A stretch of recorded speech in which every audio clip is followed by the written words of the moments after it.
جی ناظرین السلام علیکم، آپ دیکھ رہے ہیں دا ورلڈ آف آرٹ۔ میں ہوں صوفی عمر اراز۔ آج ہم خطاطی میں سب سے نامور خط ثلث کی تاریخ اور اس کی فضیلت اور ان کی کتب کے بارے میں بات چیت کرنے جا رہے ہیں۔ امید ہے یہ ویڈیو اور یہ موضوع آپ کو اچھا لگے گا۔ یوں تو خط ثلث ایک تاریخی ویلیو ہے، اس کی ایک مقام ہے، ایک جو ہے یہ بہت اولڈ ہے اور اس کی فضیلت بھی بے شمار ہے۔ اسلامی تاریخ میں اسے عزت کی نگاہ سے دیکھا جاتا ہے اور اسے بہت معتبر جگہوں پر اسے استعمال کیا جاتا ہے۔ ان میں جو ہے خانہ کعبہ اور مسجد نبوی اور اس کے علاوہ تمام مذہبی عمارتوں کو اور کتب کو، اداروں کو سجانے کے لیے، خوبصورت بنانے کے لیے اور اپنا پیغام پیش کرنے کے لیے خط ثلث کا استعمال کیا جاتا ہے۔ اس میں خفی اور جلی دونوں انداز سے لکھا جا سکتا ہے۔ خط طغرا میں بھی یہ انداز اپنایا جا سکتا ہے۔ یہ جو ہے اب ہم فن خطاطی کا ایک نامور خط ثلث کی ذرا تاریخ کے بارے میں کچھ مطالعہ بھی کرتے ہیں۔ یہ بات پہلے مذکور یہ ہو چکی ہے کہ خط کوفی اصلاً خط جلیل تھا۔ جب اس خط سے لوگوں کا شغف زیادہ اضافہ ہوا اور خاتموں کا اس میں زیادہ انہماک ہوا تو اس کے اندر تفریع اور تنوع کا پیدا ہونا لازمی امر تھا۔ ابراہیم شجری اپنے زمانے میں بہت مشہور و معروف خطاط تھا۔ وہ بہت ذہین اور طبع بھی تھا۔ اس نے خط جلیل سے ایک نیا خط سلسین نکالا اور پھر کچھ عرصے کے بعد مزید طباعی دکھائی اور ایک نیا خط ثلث نکالا۔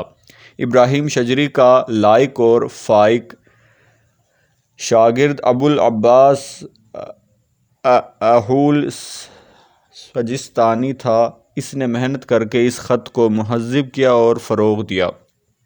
آغاز میں تو خط ثلث خط جلیل کا ایک قلم، ایک انداز نگارش معلوم یہ ہوتا تھا، مگر بعد کے کاتبوں کی جانفشانی اور جدت طرازی کے سبب یہ بالکل نیا خط بن گیا، جو خط جلیل سے بالکل جداگانہ خط ہے۔ اس خط کو خط ثلث کیوں کہا جاتا ہے؟ اس کے متعلق روایات میں کافی اختلافات پایا جاتا ہے۔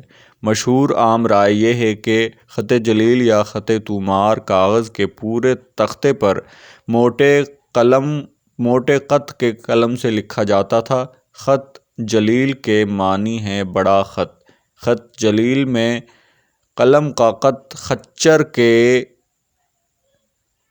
24 بالوں کے برابر یہ ہوتا تھا، جو عرضاً برابر رکھے ہوئے ہوں۔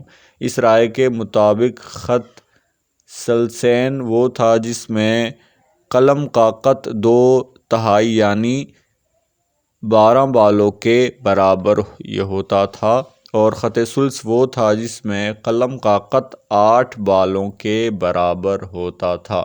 اس رائے کے مطابق طرز نگارش میں کوئی خاص فرق نہیں تھا۔ سارا فرق قلم کے موٹے یا پتلے ہونے سے پیدا ہوتا تھا۔ اگرچہ یہ رائے عام طور پر بیان کی جاتی ہے، مگر محققین کے نزدیک یہ رائے درست نہیں ہے۔ فن خطاطی کا امام ابو علی بن مقلہ وزیر نے اس کے متعلق دوسرے بات بیان کی ہے۔ وہ فرماتے ہیں، خط کوفی میں اول روز سے 2 طرز نگارش چلی آ رہی ہیں، خط طومار اور خط غبار الحلبہ میدان کی گرد۔ خط طومار سارے کا سارا بست ہے، سطح ہے، اس میں دور بالکل نہیں ہے۔ یہی خط ترقی پا کر خط محقق کہلایا۔ خط طومار سارے کا سارا بست ہے، سطح ہے، اس میں دور بالکل نہیں، یہی خط ترقی پا کر خط محقق کہلایا۔ خط غبار میں دور ہی دور ہے، بست اور سطح بالکل نہیں ہے۔ فن خطاطی میں آئندہ جتنے بھی خطوط اور خط غبار دونوں سے ترکیب پا کر پیدا ہوئے ہیں۔ اب جس خط میں بست 2/3 ہے اور دور 1/3 ہے تو وہ ثلثین کہلاتا ہے، اور جس خط میں بست 1/3 ہے اور دور 2/3 ہے وہ ثلث کہلاتا ہے۔ یہ رائے حقیقت کے بالکل مطابق ہے۔ اہل فن نے اس رائے کو قبول فرمایا ہے۔ خط ثلث کی خصوصیات۔ خط ثلث کی خصوصیات حسب ذیل ہیں۔ خط ثلث میں 2 دانگ یعنی کہ حصہ سطح ہے اور 4 دانگ دور ہوتا ہے، یعنی 1/3 سطح ہے اور 2/3 دور ہے۔ خط ثلث میں خط محقق کی نسبت دور زیادہ ہے۔ خط ثلث کے قلم کا خط محرف یعنی ٹیڑھا ہوتا ہے۔ اس میں الف، ب، جیم، دال، ر، قاف، ر، لام، نون، میم، نون میں سر کو نمایاں لکھا جاتا ہے، خواہ یہ حروف مفرد ہوں یا ترکیب میں اول حرف واقع ہوں۔ آغاز میں ذرا سا شوشہ بنایا جاتا ہے۔ صاد، توئیں، عین، ف، قاف، میم، واو کی گرہ کو نمایاں کیا جاتا ہے۔ اس خط میں ایک دشواری یہ ہے کہ بعض حروف قریب یکساں شکلیں اختیار کر لیتے ہیں، اس لیے ان کو پڑھنے میں دقت پیش آتی ہے۔ کمال یہ حاصل کر لیا۔ خاطب لوگ خط ثلث کو ام الخطوط کہتے ہیں، جس سے ان کی مراد یہ ہوتی ہے کہ جس شخص نے خط ثلث لکھنے میں کمال یہ حاصل کر لیا، اس کے لیے پھر دوسرے تمام خطوط لکھنے بہت آسان ہو جاتے ہیں۔ موجد خواہ اس خط کا کوئی بھی ہو، اس کو قواعد و ضوابط کے منضبط کرنے والا ابن مقلہ خطاط ہے۔ اس نے اس خط کو باقاعدہ خط کی شکل دی ہے۔ اس کے بعد سے یہ خط تسلیم کر لی گئی کہ کوئی شخص خط ثلث کو جانے بغیر خطاط نہیں بن سکتا۔ یہ ہر ملک میں اور ہر دور میں خط ثلث کے اساتذہ پیدا ہوتے رہے ہیں۔ خط نسخ نے میدان میں آ کر اگرچہ خط ثلث کی مقبولیت کو متاثر کیا ہے، لیکن خطاط بدستور اس خط کو استعمال کرتے رہے ہیں۔